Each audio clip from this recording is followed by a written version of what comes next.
louvar a Ele aí nesse lugar, exaltar o nome do Senhor, dizer para Ele que você está disposto a trabalhar pela sua família, a construir a sua arca. Estamos aqui, Senhor. Estamos aqui. Diga, Deus, eu quero achar graça diante do teu olhar. Pega as suas mãos e cante sua.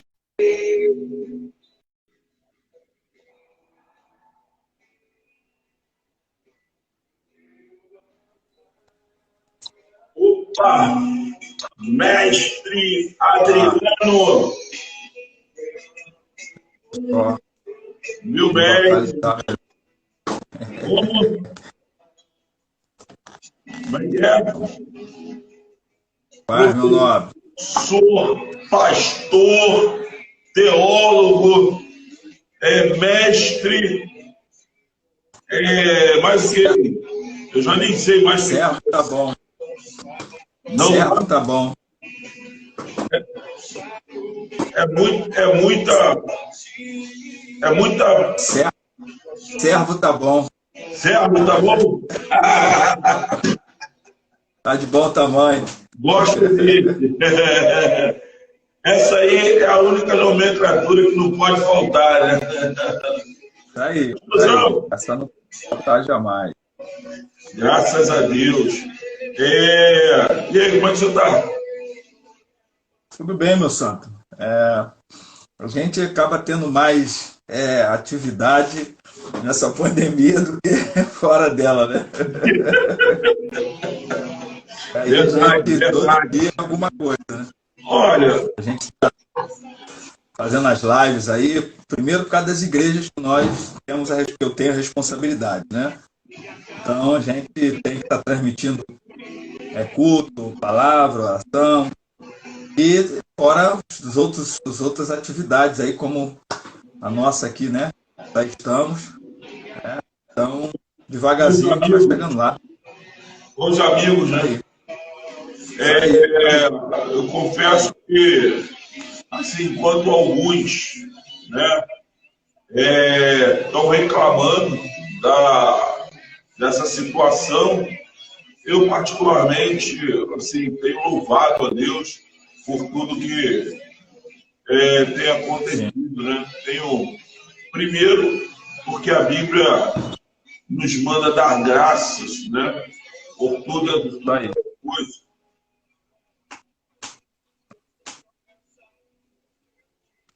Né? Primeiro, porque tem que dar graças por tudo, né? Oi? Temos que dar graças por tudo, né? Por tudo. Primeiro, porque a Bíblia nos manda dar graça por tudo. E depois, porque está sendo uma oportunidade muito bacana, né? Poder, né, ter gerado essa maratona. Sim. Essa maratona, que eu confesso, né, tem sido um pouco cansativo, mas, ao mesmo tempo, tem sido também muito gratificante. Muito gratificante, né? Então, assim, eu estou agradecendo a Deus, eu estou louvando a Deus, tá, por tudo que está acontecendo aí. Então, hoje a gente vai conversar sobre a família de Sansão. Sansão.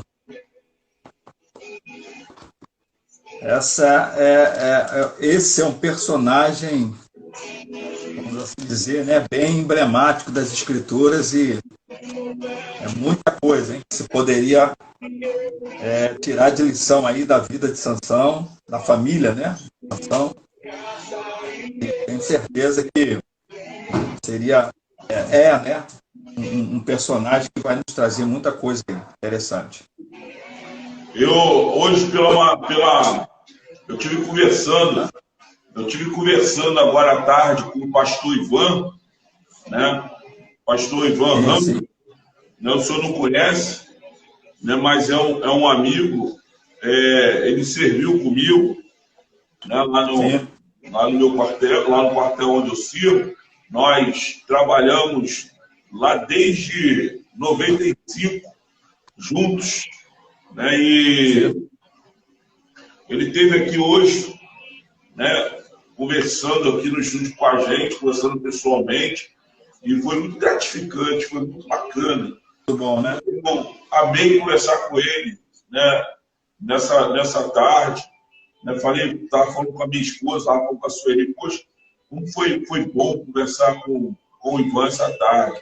É uma pena que, a gente volta a dizer, né, é uma pena que as pessoas não estejam aproveitando esse momento, mas a gente crê que o crescimento ele vem na hora certa, no momento certo, no tempo de Deus, então a gente não está muito preocupado com isso, não. Né? Com certeza. Pessoal entrar e ficar vai ser uma benção. Não ficou. Verdade. Não ficou, a gente só tem a, né, orar, mais nada. Né? Sim. Que eles, né, estejam bem, que suas famílias estejam bem. Então vamos lá. Sim. Hoje nós vamos falar sobre essa família de Sansão, parceria na criação dos filhos, Juízes, capítulo 13, verso 1 ao 25. O texto que tem como devocional é o texto de Salmo 127, versículo-chave é Juízes capítulo 13, verso 8, onde Manoá ora ao Senhor e diz: Ah, Senhor meu, rogo-te que o homem de Deus que enviaste venha outra vez e nos ensine o que devemos fazer ao menino que há de nascer. Nosso alvo hoje é conversar sobre criação de filhos, né? Sim. Sobre se existe ou não essa parceria, se ela deve ou não acontecer, como ela deve acontecer, né? Sim. Acabei de derramar água aqui agora. Faz parte. São as consequências da pandemia. Deixa eu te falar. Hoje eu estou com o meu guarda-costas aqui do lado, que eu tenho sempre prendido ele na hora de fazer as lives. De repente ele deu um glória aqui, tu já sabe. É mesmo? Tá aqui do meu lado. Aqui. Aí tem hora que ele resolve dar uns glórias assim, que ele é pentecostal, entendeu? Aí. Meu guarda-costas lava com a mãe dele lá, ele não lava com aquela mãe dele. Meu guarda-costas é um parado. Humberto Soares, seja bem-vindo, meu querido, graça e paz. Mas vamos lá, pastor. Hoje nós vamos conversar sobre essa família linda aí, né? Sobre essa questão da criação de filhos, né? Como ela deve acontecer. E eu começo no versículo de Juízes, capítulo 21, 25, que é bem pesado. E eu confesso que eu separei esse versículo aí para provocar o senhor mesmo, para dar uma... Para a gente... a intenção aqui é provocar, né? Não é a gente ficar na nossa zona de conforto. Então é chute na canela. Eu aprendi isso. Sei. Eu estou aprendendo a dar chute na canela. E a pergunta... Isso aí, faz parte. Capítulo 21. 21, 25. Versículo sim.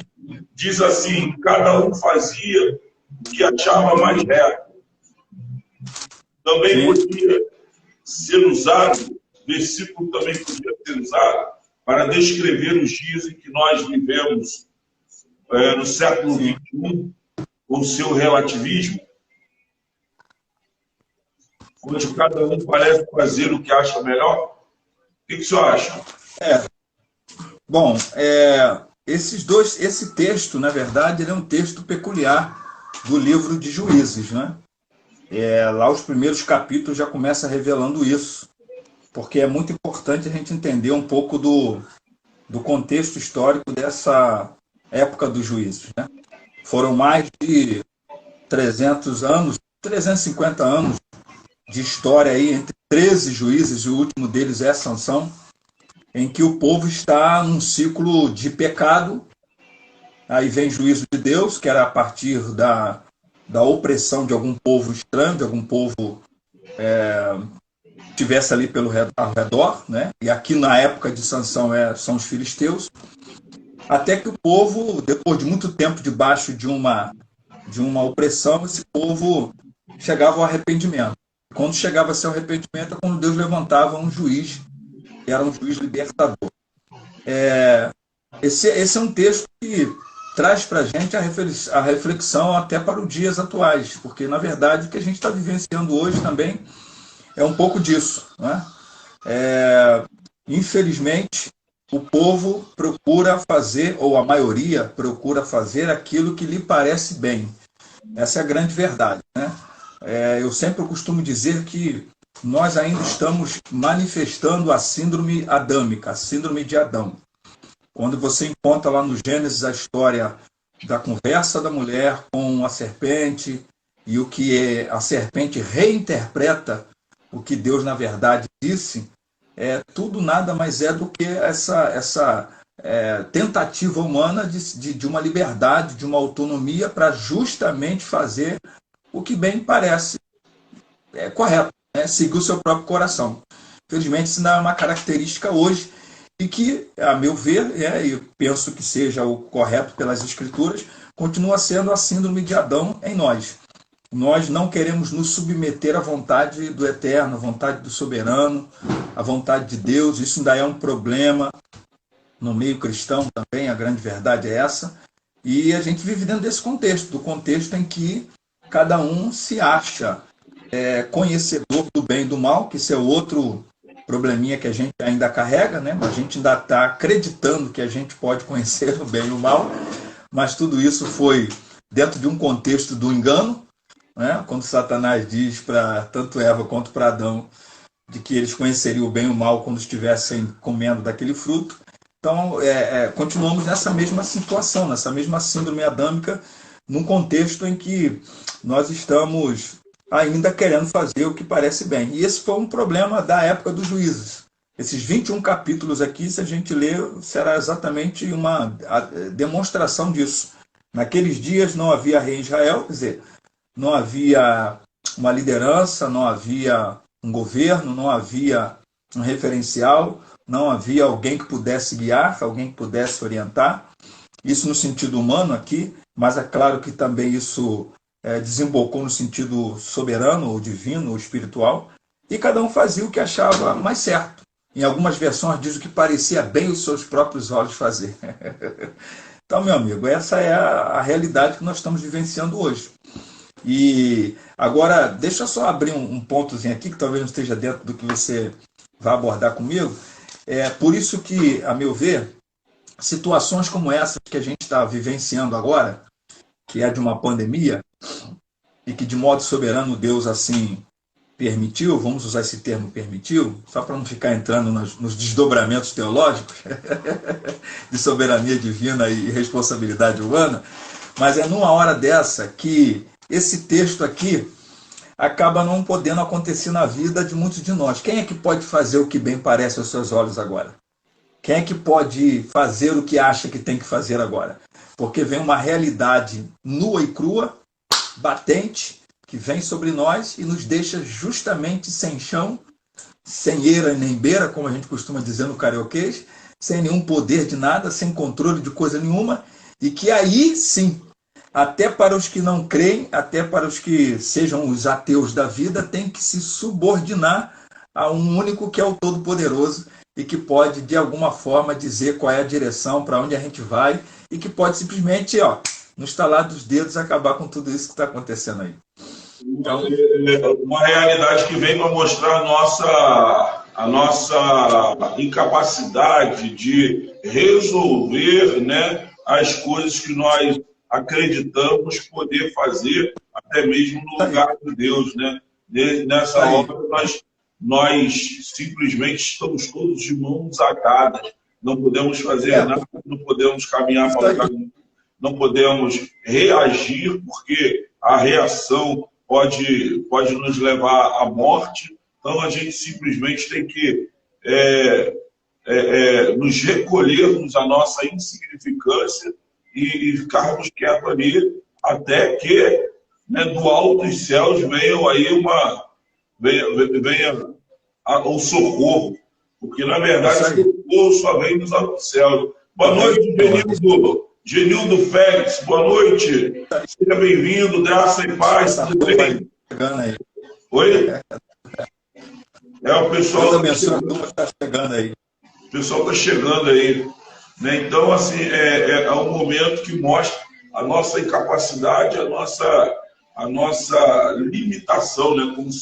como seres humanos. Interessante. Verdade. Então, essa questão aí, essa pergunta, ela é provocativa mesmo, para a gente entrar aí nesse debate, nessa nossa conversa, né? Uma das coisas que a gente precisa entender dentro desse ponto ainda é das próprias limitações que a vida nos impõe. Não precisaria nem de uma pandemia, né? Por isso que não existe essa briga teológica aí, né, entre soberania de Deus e o chamado livre-arbítrio, né?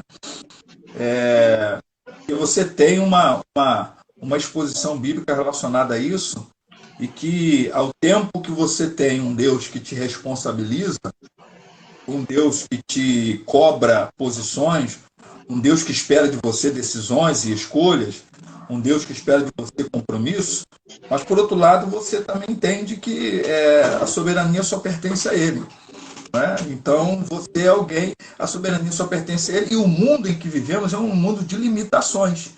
E você é um ser limitado, então você não tem como fazer tudo que deu na telha que você queira fazer. Então, a gente tem que começar a pensar nisso aí. Então, situações como essa muitas vezes precisam acontecer para a gente entender um pouco quem somos, onde estamos e qual é a nossa limitação. Qual é a nossa realidade, né? Verdade. Nossa realidade. Vamos lá, pastor. Vou falar um pouco sobre os pais de Sansão, sobre Manoá, né? Um homem que nós não sabemos muito a respeito, né, dele. Sabemos que ele era da tribo de Dan, que sua esposa era estéril e que os dois viviam sob o jugo dos filisteus. Mais uma vez, o povo de Israel tinha se afastado do Deus verdadeiro. Por isso, Deus os entregou nas mãos dos filisteus por 40 anos.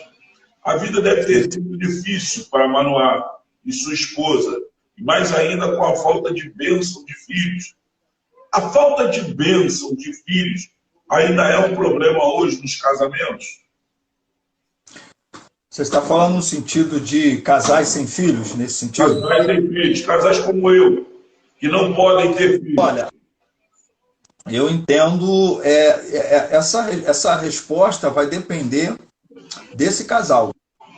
Porque existem casais que, por decisões próprias, por razões próprias, seja ou por entender não ter condições financeiras, seja por entenderem não terem condições emocionais, seja por entenderem que querem fazer mais alguma coisa para frente, ainda só os dois, que não decidem, ou não decidiram, não desejam ter filhos.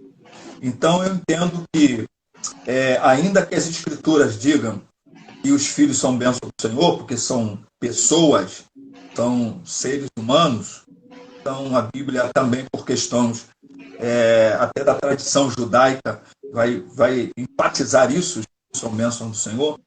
Mas se a gente for trazer isso para a vida de certos casais, para muitos casais isso não seria a bênção do Senhor, porque não é o desejo, porque não é o projeto, porque não estão com outras pretensões. E aí a chegada de um filho não desejado acaba se tornando um grande conflito, tanto para o casal quanto, mais ainda, para o filho que chegou. Por isso a gente encontra muito a questão de rejeição, né? Filhos que foram rejeitados desde o ventre, você sabe disso. Digam aí os pastores e os psicólogos também em relação a isso. Agora, fora essa exceção, vamos dizer, os filhos são bênçãos na vida de um casal, é o que forma a família, inclusive, ainda que o tema não seja esse, mas quando a gente fala de família, normalmente se entende que família é quando está se falando do casal e do filho. Aí formou-se uma família. Enquanto se está só o casal, só está o casal. Não se formou a família. Pelo menos a maioria que tratam desses assuntos, né, da conjugalidade, do casamento, assim o entende, porque está exatamente em uma construção familiar. É pai, mãe e filho. Marido, mulher, filho. Né? Então, aí constituiu-se uma família. Enquanto está só o casal, está ali o casal. Mas ainda não constituiu uma família completa, né? No sentido de ter os filhos. Então, eu entendo que os filhos são bênçãos, sim. Constitui-se a família, dá um colorido ao casamento, traz desafios, amadurecem os pais e fazem que os pais entendam o que é a paternidade. Farão os pais também entenderem muito de coisas que, enquanto filho, porque na verdade a grande realidade é o seguinte: todo mundo é filho, mas nem todo mundo é pai, nem todo mundo é mãe, mas todo mundo é filho. Então, muitas coisas a gente só vai entender em relação aos nossos pais quando nós também formos. Enquanto nós não formos, a gente não vai entender, porque a gente até então só é filho, só foi filho. Agora, o dia que se casou e o dia que se teve um filho, deixou de ser só filho na vida. Também passou a ser pai ou mãe, né? Ou pais, no plural. E aí vai se entender muita coisa. Então, por isso eu entendo, bênção sim, tá? Via de regra, bênção sim. Segundo as escrituras, segundo a própria coloridade, deixa eu usar esse silogismo aqui, coloridade da vida, né? Traz cor, traz luz, traz uma outra dinâmica para a vida. Agora, em exceção na vida de muitos casais que não têm a pretensão, que não têm a maturidade, que não têm o propósito, que não têm o objetivo, os filhos, infelizmente, vão chegar num tempo, vamos assim chamar, inoportuno, e esse casal vai ver isso como não bênção, e aí esse filho com certeza vai sofrer numa certa criação, até que esses pais se convertam ao fato de entender filho como bênção. Caso contrário, vai ser um sofrimento para ambos. Mas, via de regra, segundo a Escritura, é exatamente isso aí. Com essa exceção, bênção, sempre. Eu passo por isso, né? Sim. Eu passo por essa questão, já que falar sobre esse assunto, para mim, assim, é um assunto não pode ser fácil, alguns podem pensar que é fácil, mas para mim, na verdade, por exemplo, né, se tornou fácil. Eu sempre quis ser pai, mas não pude ser pai porque eu sou estéril. Mas aí veio a questão dos questionamentos no futuro, né, sobre... não é nem no futuro, na época que nós descobrimos, nós nos perguntamos o que nós queríamos, o que realmente nós queríamos. Se a gente queria realmente ser pai, ou se a gente iria estudar. E aí decidimos por estudar, decidimos por fazer a faculdade, até mesmo porque ter filho na época não era viável para a gente, tendo em vista o salário. Né? E aí nós decidimos por estudar. Quando nós voltamos a conversar sobre esse assunto, para, né, chegar, de repente, a uma conclusão, vamos ou não vamos ter filhos, né? Devemos ou não devemos, a gente, na mesma hora, o assunto foi encerrado, porque nós chegamos à conclusão que a gente já não queria mais a vida noite. Ela, para a gente, estava muito bem, né? E se a gente queria continuar conquistando algumas coisas que nós conquistamos, a gente não deveria ter filho. Se a gente tivesse filho, e os nossos projetos iam ter que Com certeza, com parar. certeza. Muda completamente. Toda a atenção é voltada para os filhos, a gente Sim. sabe disso. Não tem jeito, dinheiro é voltado para os filhos, as coisas são voltadas para o filho. Então nós pegamos e decidimos por não continuar. Né? Sim, sim. Mas o que a gente, Essa é uma questão. o que a gente vê às vezes é alguns casais entrando em crise. Né? No caso, Sim. por exemplo, Ana entrou em crise. E ela vai orar Sim. ao Senhor. Ela vai orar ao Senhor. Não parece que é o caso da esposa de Manoá. Né? Mas Ana entra em crise. E ela vai orar ao Senhor. E aí nesse sentido. Né? O que a gente faz?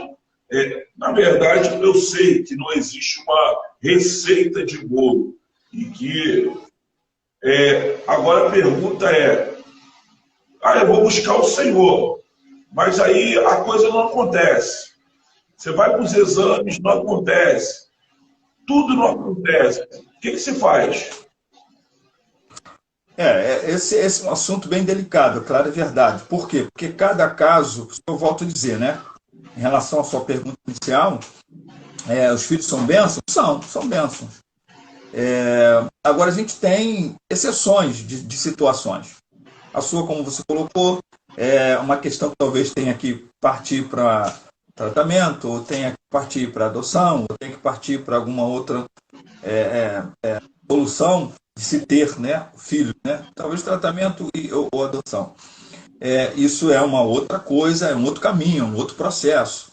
Agora, existe também o caso do casal, como pode ter sido o caso específico aqui de Manoá e a esposa, porque na história de Israel as mulheres estéreis eram uma vergonha. A questão se entende teologicamente que toda mulher de Israel gostaria de ser aquela que se cumpriria a profecia de Gênesis 3,15, né? Aquela que seria a que daria à luz a semente, né? Portanto, a semente da mulher. Então, se tinha isso como esperança, e ao mesmo tempo, na cultura judaica, toda mulher que fosse estéril é como se não está desempenhando o seu papel, né? Na sociedade nem na família. Então, ainda que não tivesse pedido, muitas mulheres foi, provavelmente aí é o caso da esposa de Manoá, mãe de Sansão. O texto não fala especificamente logo de início que ela orando, mas ela acaba orando depois, ela acaba compartilhando com Manoá depois, mas a graça de Deus vem e alcança nesse sentido, né?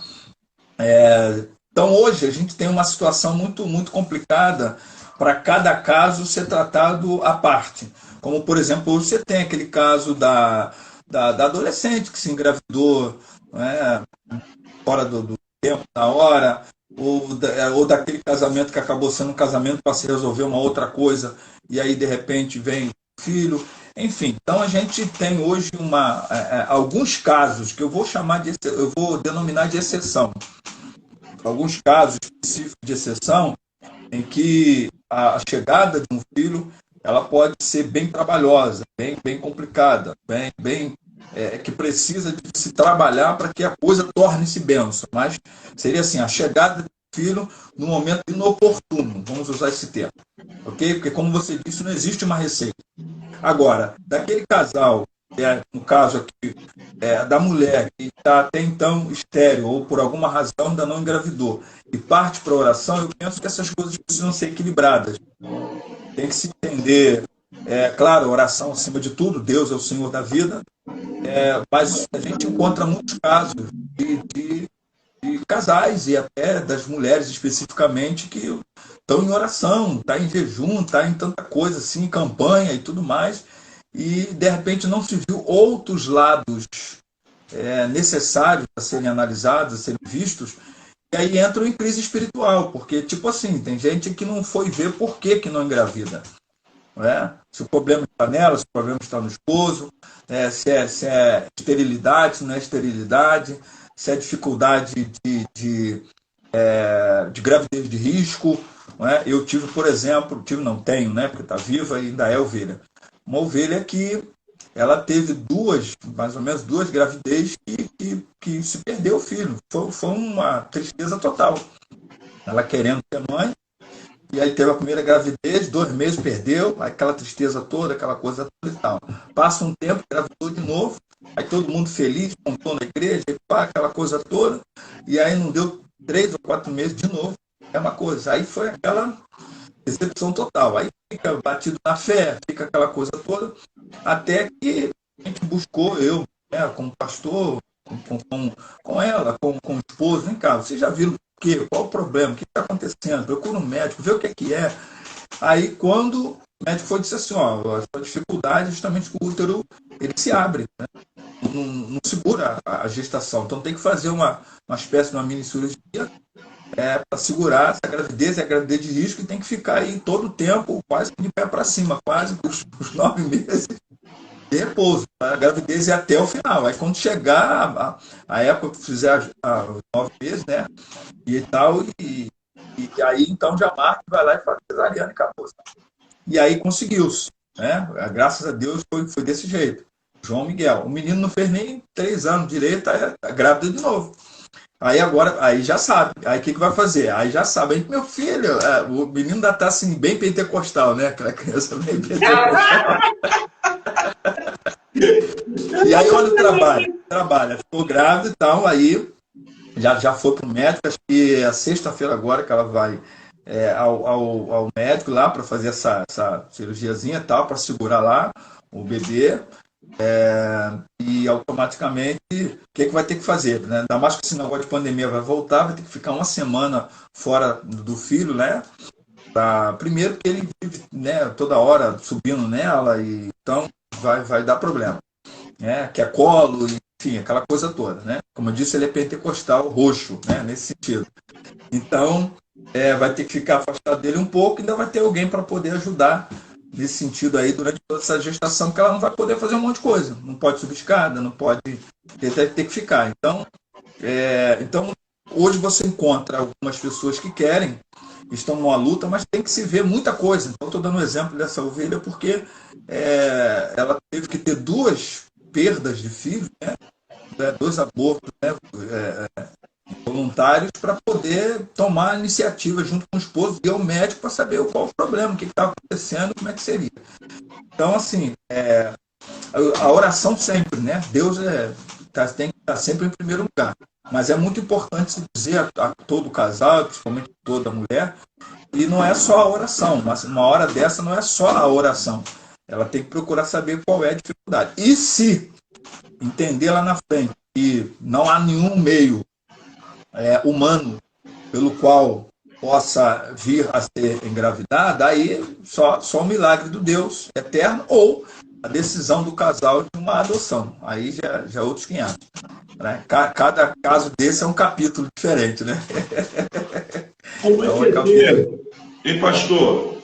Como é que é ter um filho sabendo que ele tem uma missão a cumprir? Esse é o nosso grande problema. Na grande verdade, deixa eu falar em duas instâncias isso aí. Todos nós temos uma missão. Todos nós temos deixa eu usar o termo assim, que não é teológico, mas só para entender. Todos nós temos o nosso papel na história. Todos nós temos o nosso destino. Todos os pais precisam entender que criam os filhos para o mundo, para a vida.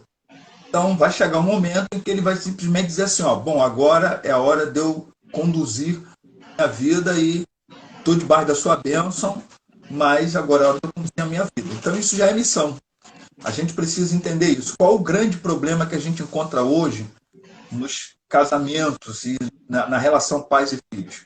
É que a maioria dos pais hoje, eles, ou porque não conseguiram ser o que gostariam, ou porque sonharam muito que os filhos deveriam ser, então impõem e tentam fazer uma influência muito forte nos filhos para eles serem aquilo que eles não conseguiram ou que eles gostariam muito que fossem, porque admira, sei lá, quem ou o quê, e aí não conseguem entender a missão de vida, a missão de propósito, a missão de vocação, né, daquele filho. Ou seja, não deixa o filho ser ou escolher aquilo que gostaria de escolher. Que isso tem que ser com orientação, sempre, né, dos pais, sempre dando isso aqui pode. Já viu qual a consequência disso aqui? Tipo, por exemplo, hoje, deixa eu dar um exemplo rápido. Digamos que, estou falando na horizontal humana, né? Tipo, não na vertical, na horizontal. Digamos hoje, no Rio de Janeiro, né? Eu só tenho 2 meninas, mas digamos que uma delas, ou até se fosse um menino que tivesse, pai, eu quero ser policial, eu acho lindo, maravilhoso. Olha, eu com certeza iria dar um conselho. No estado do Rio de Janeiro, o sujeito ser um policial, ainda que ele seja uma profissão excelente, mas a gente teria que dizer, você sabe da consequência disso? Você sabe em que estado a gente sabe de que país que sabe como é que é o salário desse profissional, sabe qual tipo de risco esse profissional tem? A gente tentaria ajudar. Mas se de tudo, no final de tudo, esse filho ou essa filha diz assim, não, é isso, o certo e o correto é respeitar isso. E quando se fala no sentido espiritual, que foi o caso de Sansão, que tinha uma vocação, e Deus fez com que ele fosse um nazireu de vida e não um nazireu de propósito, porque a vida de Sansão foi um nazireado. Números capítulo 6. O nazireado era um propósito que alguém fazia por um período. Só que o que é dito a respeito de Sansão, eu estou falando de Salomão, né? A respeito de Sansão, é justamente que ele fosse um nazireu de vida. Então, desde o seu nascimento, ele seria um nazireu de Deus. Não beberia nenhuma bebida alcoólica, nesse caso lá era o vinho, nada que viesse da uva, não tocar em nada morto e não cortar o seu cabelo, eram as 3 coisas principais, né, que o nazireu fazer. Vida inteira. Então, e ele vem quebrando esse voto aí quase a vida inteira, né? A grande verdade também. Mas a gente vai também entender isso. Então, por exemplo, hoje tem os pais cristãos que quer que o filho cante, que quer que o filho pregue, que quer que o filho seja pastor, que quer que o filho seja missionário, que quer que o filho seja... Não, você não tem que querer nada. Você precisa entender que cada um de nós tem uma missão. E a gente precisa respeitar isso, tanto no sentido horizontal como no sentido vertical. Os pais influenciam, os pais orientam, os pais aconselham, mas precisa se respeitar, perdão. E é claro que muitas vezes é contra a nossa vontade. Digamos assim, eu gostaria muito que fosse nessa direção, mas aí o filho disse assim, pai, mãe, essa aqui é que brilha os meus olhos. E aí você tem que dar aquela engolida seca e dizer assim, isso é mesmo, vamos lá. E apoiar. Por quê? Porque a gente tem que entender isso. A gente cria para o mundo, não é para a gente. Então, eu acho que isso é uma das coisas que tem, digamos assim, desvirtuado muita gente hoje. Você vai encontrar, inclusive no meio evangélico, muita gente que está, sei lá quanto tempo, numa função, numa missão, numa vocação, que não é a dele, não é a dela. É a mesma coisa profissionais. Você vai ter gente que está lá como professor, mas você gostaria de ser advogado. O que você está fazendo aqui como professor? Aí você vai lá como advogado. O que você gostaria de ser? Gostaria de ser médico. Então por que você está aqui como advogado? E assim sucessivamente. Por exemplo, numa situação como essa, que a gente está vivenciando hoje, pandemia, quem não foi chamado para essa área da medicina, da enfermagem, do cuidado com pessoas, está sofrendo mais do que quem tem essa vocação, porque já é um momento de dor, já é um momento difícil. Então o cara não foi chamado para aquilo. O cara está ali, sei lá por que razão, acho que jogaram ele lá, botaram o uniforme branco dele e jogaram ele lá. Então é complicado. É muito complicado. Talvez ele esteja mais desesperado do que o próprio paciente, né? Porque você está fazendo uma coisa sem o gosto de fazer, sem alegria. É igual eu falo rapidamente, apesar que o tema é outro. É como hoje pastorear. Quando eu vejo alguém, eu quero ser pastor. Eu falo, meu filho, né? Não é assim não. Pensa direitinho. Sobe o monte, fica a noite toda lá no monte orando. Deus vai te revelar outro negócio. Porque isso tem que ser vocação, gente. Tem que ser vocação. Eles pensam que pastorear é pregar. Pastorear é cuidar de gente, é cuidar de pessoas. Você entende? Então, por exemplo, nessa pandemia agora, é uma experiência assim, dolorida por um lado, que a gente não pode estar vendo a maioria dos membros, a maioria dos irmãos, mas ela é gostosa para o outro, porque aí você tem que ligar para um irmão, às vezes aquele idoso, ô, meu pastor, aí pronto, é meia hora. Não tem jeito, é meia hora falando. Meia hora, 40 minutos, 1 hora, isso é pastorear, não tem jeito, não dá para ir presente, mas vai na ligação, vai no zap, vai no... E, enfim, é você cuidar de gente. Então, imagine você ser, que é o caso de muitos também, que estão lá naquela função, mas não foi chamado para isso. Aí, numa hora dessa, se revela que não foi chamado para isso. Não é essa a vocação do camarada. Aí, esses pregadores também, inclusive os do triunfalistas da vida, o que prega agora? Como é que prega agora? Com pandemia. Como é que eu posso pregar? Dizer para você que a mão de Deus está aqui Não. e que você vai. Tem como. Tem A como prega com própria verdade. galera aí, para gente que não prega prosperidade, cura, já está difícil de pregar, imagina para esse pessoal aí, os triunfalistas, né? Mas aí, em resumo, é isso aí. A gente tem que respeitar a missão de cada um, inclusive dos filhos, e saber. A gente pode influenciar no sentido assim positivo, de conselho. Muitos filhos acabam admirando, tanto no sentido horizontal, a profissão do pai, da mãe, no sentido espiritual também pode se sentir muito vocacionado ao ministério que o pai e a mãe exercem. Maravilha, sem problema algum. Mas tem que se deixar que esse filho, que essa filha cumpra a sua missão, cumpra a sua vocação. Uma outra pergunta aqui. Os homens geralmente são mais lógicos, enquanto as mulheres, muitas vezes, são sensíveis e guiadas pelo instinto feminino. Como é que é? Como é para o homem, né?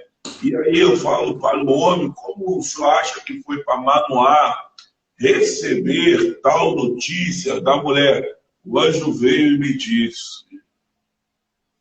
Olha, eu penso. O anjo veio e me disse.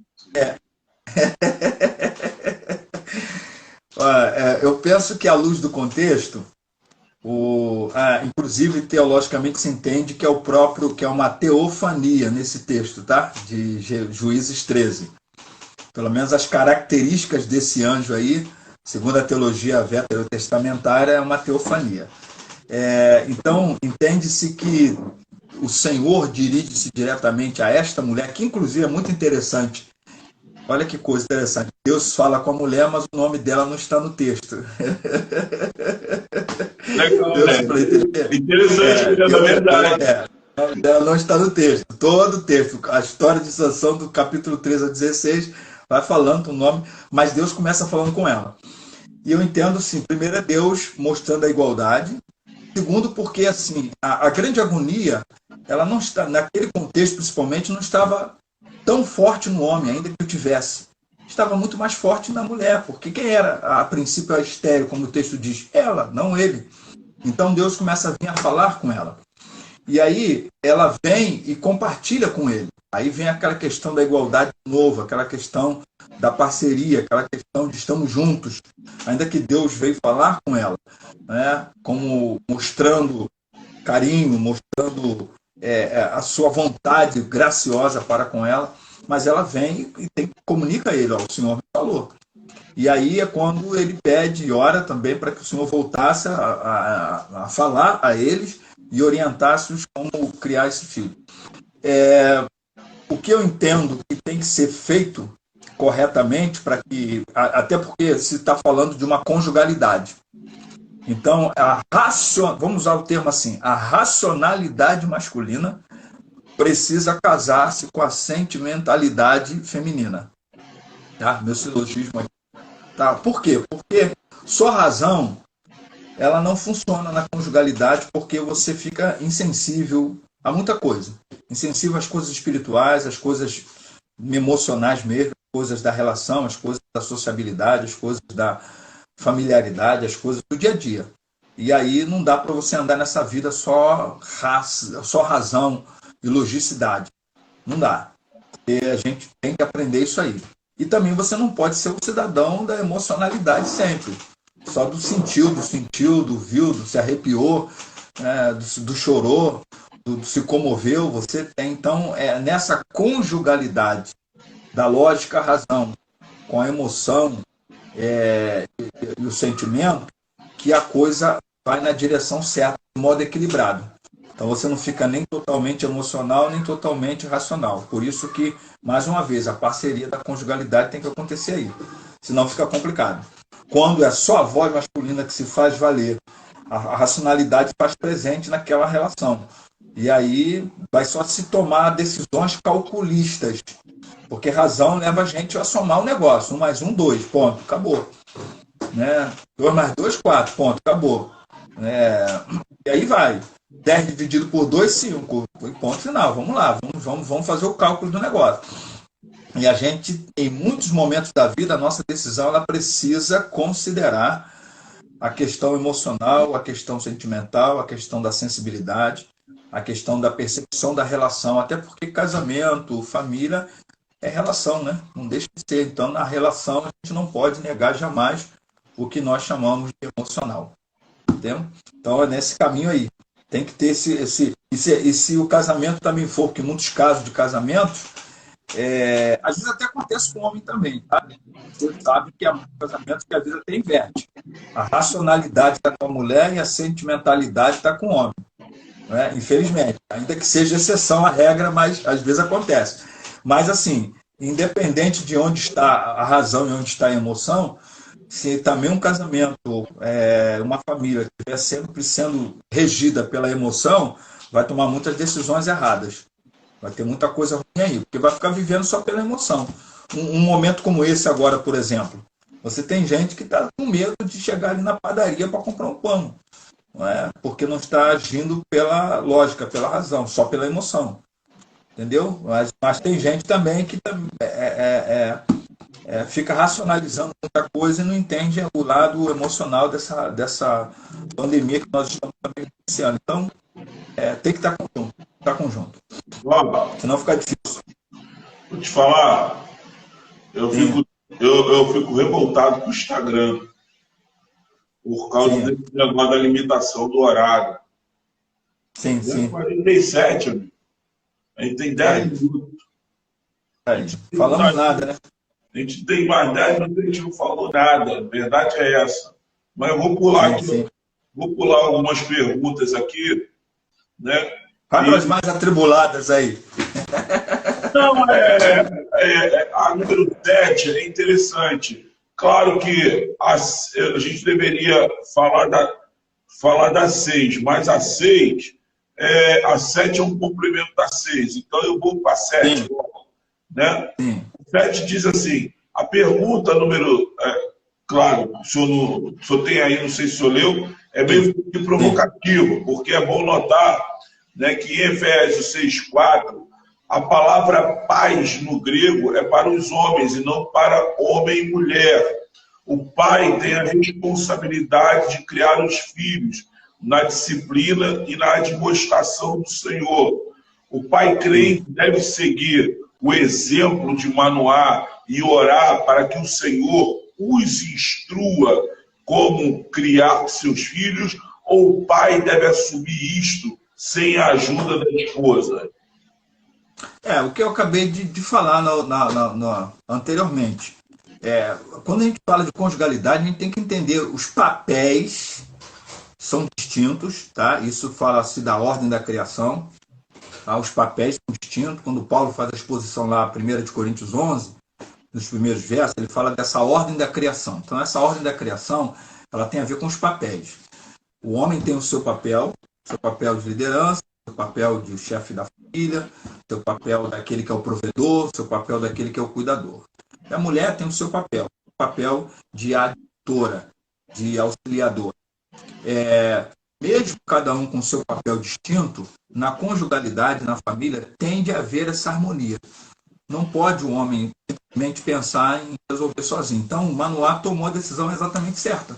Essa é a decisão que cabe a nós. Assim como a mulher, ao ouvir o anjo do Senhor, o próprio Senhor, ela não tomou para si só e foi resolvendo sozinha, ela o chamou, compartilha com ele o que ela acabou de ouvir, de receber, ele também toma atitude equilibrada também. Então, vamos orar para que o Senhor nos instrua como então a gente vai prosseguir doravante com essa novidade para a gente. Boa, mas comprometedora também, porque não é simplesmente um filho que nos deu, mas um filho que vem com especificações, né?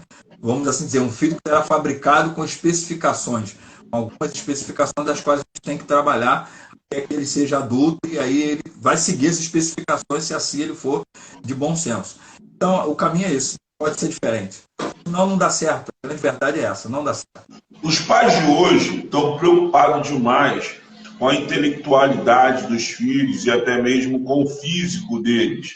E parece que eles têm negligenciado o desenvolvimento espiritual dos filhos.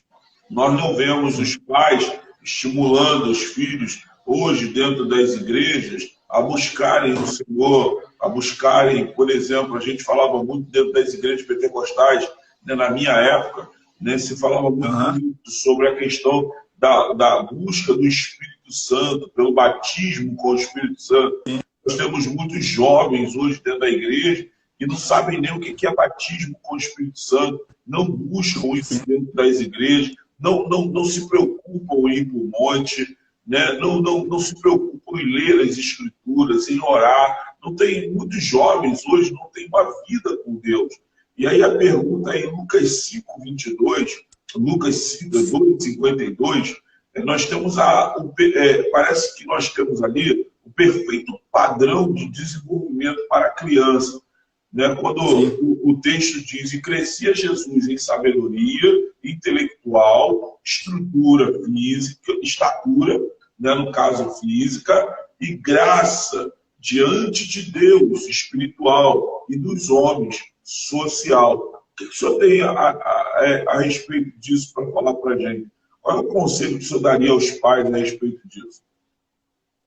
Olha, o próprio texto já nos ajuda, porque quando ele vai dizer de Jesus, crescendo em todas as dimensões, quando o texto bíblico também vai falar a respeito de Moisés lá atrás, no Antigo Testamento, que também cresceu em conhecimento, também cresceu em sabedoria, mas Moisés também passa a ter sua relação com Deus, eu entendo que os pais hoje deviam preocupar-se com isso.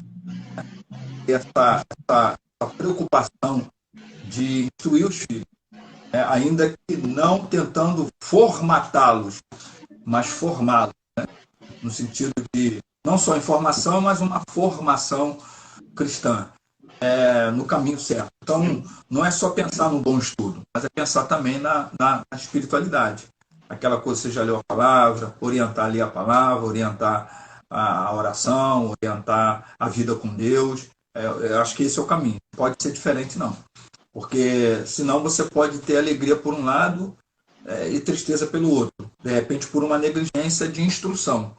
Ainda que nada impeça uma pessoa que também foi bem instruída de também se desviar no caminho, por alguma razão. Ou não vai querer nada com o estudo, não quer nada com a espiritualidade, não quer nada com a profissão. Enfim, isso pode acontecer. Qualquer família pode vir a acontecer. Mas da parte dos pais, o caminho é esse mesmo. Não só instruir o estudo, instruir a buscar o Senhor, como instruir também a questão da espiritualidade, porque tem que se cada um deles entenderem que a vida espiritual é deles com Deus, não é dos pais, é deles com Deus. Esse caminho aí. Tem que ser. Nosso tempo está acabando, acho que a gente tem menos de 5 minutos. Minha pergunta agora, né, é uma pergunta é uma pergunta mais para a gente rir, brincar, né, e o senhor orar pelas famílias. Como é que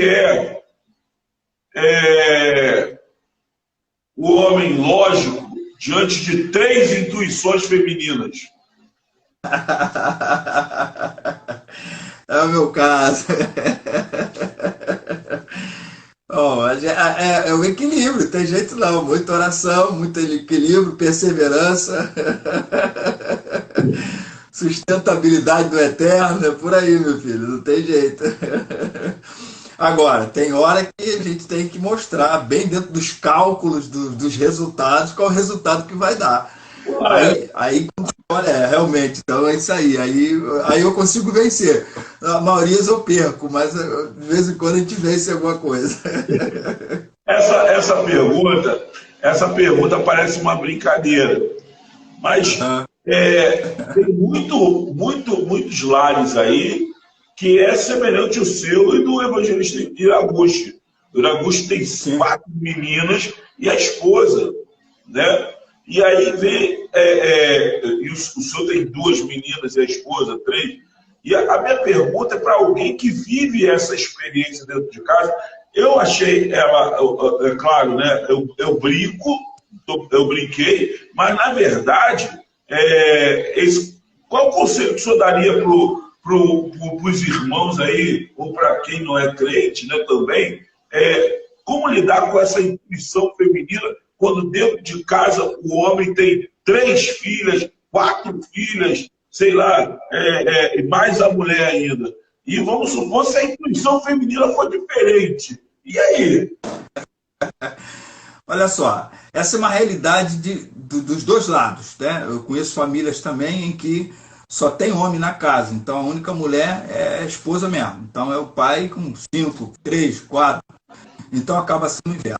A palavra é comunicação, gente. Eu acho que a comunicação ela é poderosa, como a Bíblia diz, como a história diz, como as ciências dizem. Então, quando há comunicação, a gente realmente consegue chegar a denominador comum na maioria das vezes. Há momentos que também tem que ser não só comunicação, mas tem que se ceder. Tem hora que alguém, um dos lados, tem que ceder, porque senão nem todo mundo vai ter razão sempre e não dá só para atender um lado e nunca atender o outro. Esses são os 2 caminhos, comunicação e ceder. Liberação, tem que deixar o outro de vez em quando ganhar a vez. Tem que ser assim, senão não vai. Os filhos são um presente do Senhor, eles são uma verdadeira bênção, realmente. Sim, bênção de Deus. Bênção isso aí. Segundo a Escritura e a vida, é isso. Como? Segundo as Escrituras e a vida, é isso aí. É isso aí, uma bênção, né? Graças a Deus. Pastor, 57, o Instagram vai cortar a gente. Eu acredito que o senhor tem 1 minuto para orar, senão ele vai acabar nos cortando. Então, eu queria que o senhor orasse para aqueles que passaram por aqui e por aqueles que ficaram com a gente até o final. Amém? Abençoe as famílias. Senhor. Amém. Senhor, muito obrigado pelo privilégio de podermos falar sobre famílias a partir da figura de Sansão.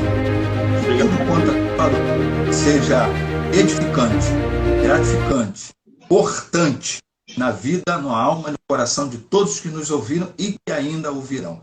Oramos gratos no nome de Jesus. Amém. Amém. E amém. Deus abençoe.